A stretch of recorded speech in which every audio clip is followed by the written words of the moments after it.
While other female racers may get more attention with magazine covers and TV commercials, Erin Crocker has moved up the racing ladder the only way she knows how, by working hard and winning often.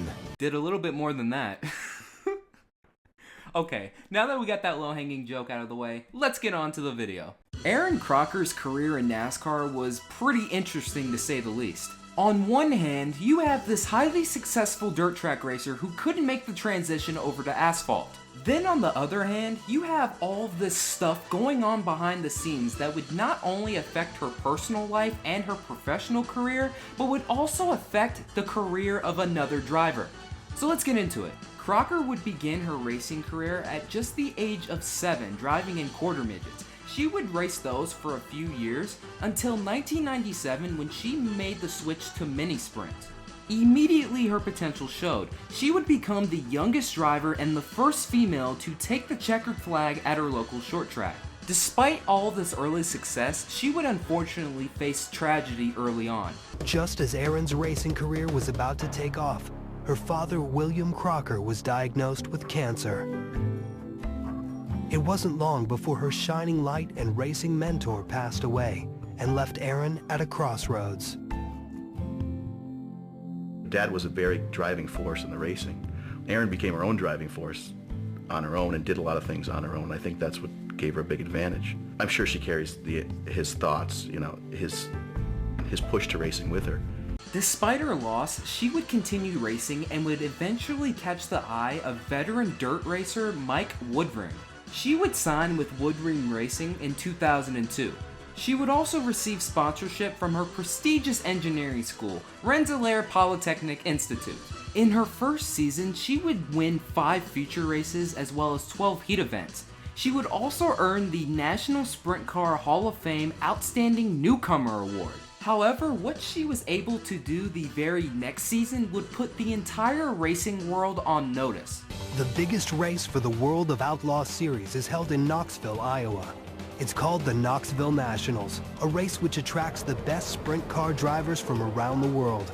Hundreds of the best racers gather in early August each year to decide the best of the best. Mike said, well, I was thinking about it the other day, like we could maybe get a 410 and go to the Knoxville Nationals. Up until that point, I had been running 360 cubic inch motors, which are obviously less power, like 200 less horsepower, and running a 410 is like what the World of Outlaws race. It was a big step.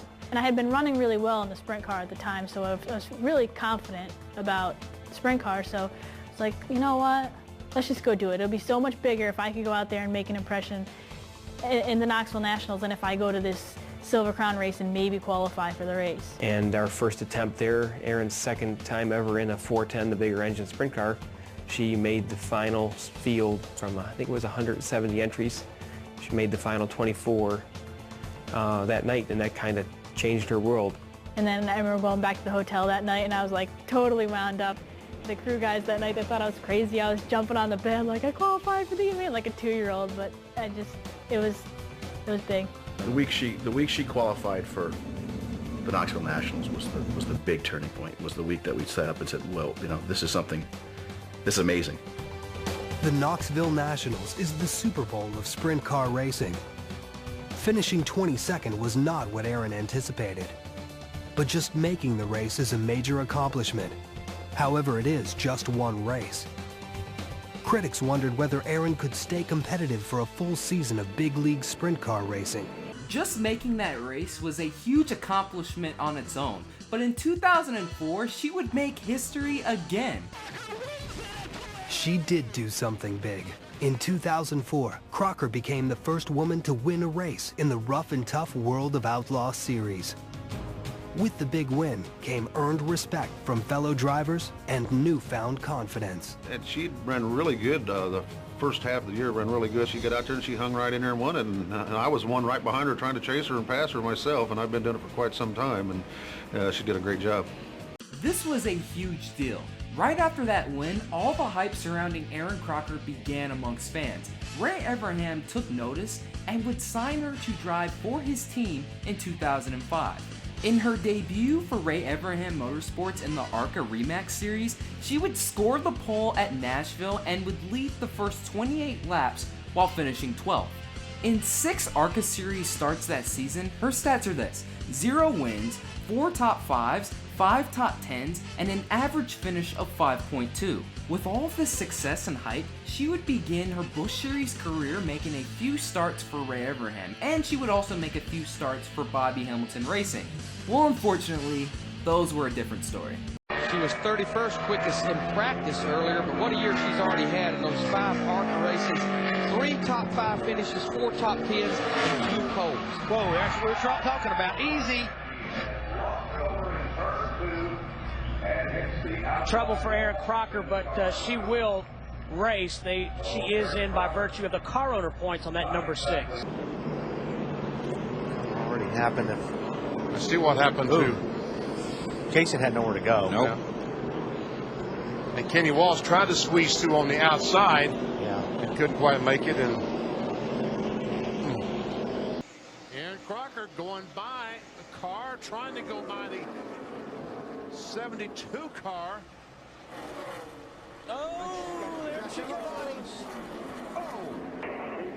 Justin Labonte in the 44. Here we go again. Here hard to left side. It looked like the 44 got into the left for a quarter panel of Erin Crocker. It looked as though she had a right front tire that was flat. Well, she was going to go to the inside of the 13 of Chad Chaffin and just lost the back end trying to get to the inside of Chad Chaffin. She saw the leader right behind her. She wanted to try to make something happen, get by the 13, put a little insulation in between her and the leader. We see A.J. Fike in 43 gets in the side of the Erin Crocker in the 6th car, and Brandon Miller 61 comes off the corner. Really nowhere to go. Oh, man. I think Erin's going to be okay until that. So it was looking really awful from the very beginning, because in 4 Busch Series starts, she would have 3 DNFs, and in 2 Truck Series starts, she would only have 1. But there was still some optimism heading into the 2006 season. It was announced the previous year that not only would she run some select Busch Series races, but she was going to run full-time in the NASCAR Craftsman Truck Series in 2006 for Ray Evernham Motorsports. I remember this season vividly as a kid, and let me just tell you, I've seen some dismal seasons from drivers in NASCAR before, but this has to be the most dismal season I have seen from anyone. Right now she's closing in on Kelly Sutton. Nice battle there. These two have been trying to sort this deal out for about 5 or 6 laps. I've been watching them as the leaders close in. Jack Sprague went right beside Erin Crocker, got her loose. She makes her way to the infield, and that brings out our 4th caution of the night. We're going to have to stop and get 4 tires. She's already getting loose. She's wiggling right there. She stays off of Jack Sprague.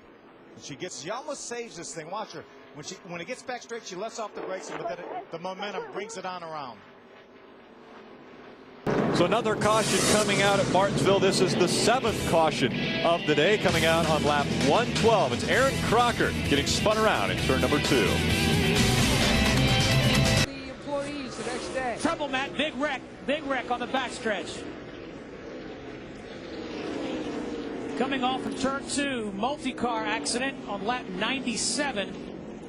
Now, what's going to be interesting about that caution there, you see Erin Crocker, the 98 car, she was involved in that wreck. Turn 2 has been the hot spot. Oh, Erin Crocker backs into the wall, and they start stacking up behind her. Take a look. This is the tail end of it.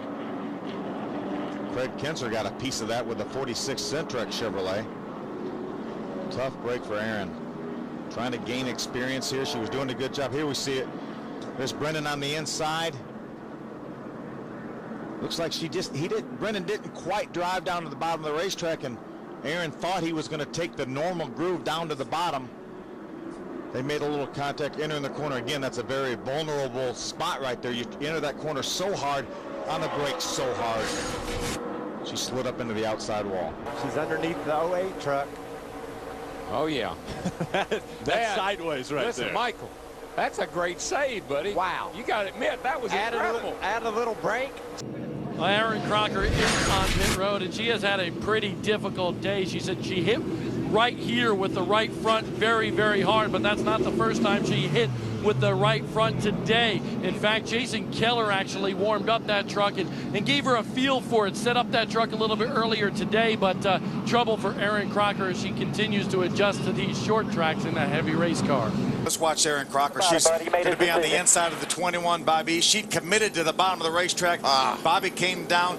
Erin did a good job staying off the curve, but unfortunately spun that truck around. I'm not sure she made any contact with the outside wall, but Ted Musgrave gets a break by the fact that the caution came out, guys, but the fact is he can't win this race. So our 2006 Truck Series stats are this: 0 wins, 0 top 5s, 0 top 10s, and an average finish of 26.2, and had 5 DNFs while finishing 25th in the standings. This is the Truck Series. She could not even manage to score a top 10 in Ray Evernham equipment. After her dismal season in 2006, she would be demoted all the way back down to ARCA to make some select starts that season. But later on that season, it was revealed that her relationship with car owner Ray Evernham was a lot more serious than anyone thought. I just signed a contract extension with Evernham Motorsports, and at that time, Ray had hired a developmental driver, a female developmental driver, because it was part of the diversity program with NASCAR. The whole team noticed that Ray was spending a lot of time with our developmental driver. Everybody knew that it was more than just a driver development program. You know what I mean? You might as well come clean here, because he had a wife and kid. You know, and it's going to get back, and they try to get it out of me, and that's how it all happened.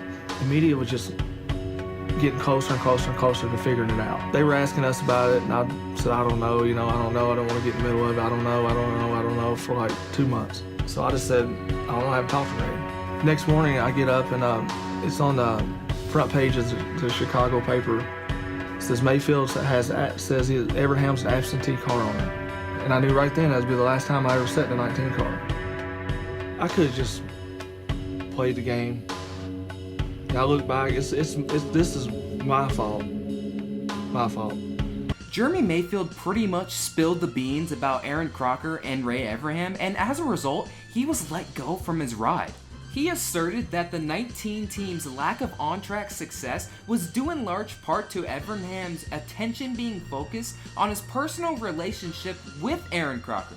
I mean, the proof is in the pudding. He was coming off of 2 chase appearances, and by the time he was fired, that team was 34th in the standings. Once this became common knowledge, Erin Crocker's career was basically over. She would make 2 more Truck Series starts in 2008, and she hasn't raced in NASCAR since. As of today, her and Ray Evernham are happily married, and they have a daughter together. And despite not racing anymore, she is a host on MRN's Winged Nation. This is by far the craziest bus series video I have ever done. Just the fact that she didn't perform well is a video on its own, but then throw in the fact that her and the car owner were sleeping with each other while she was driving for him. It's insane. All signs indicated early on that she perhaps might be the greatest female driver to ever run in the NASCAR Cup Series, but instead, she is known as a NASCAR bust. And once again, that'll do it for another video. Thank you guys so much for watching. This is Black Flags Matter. Catch you next time.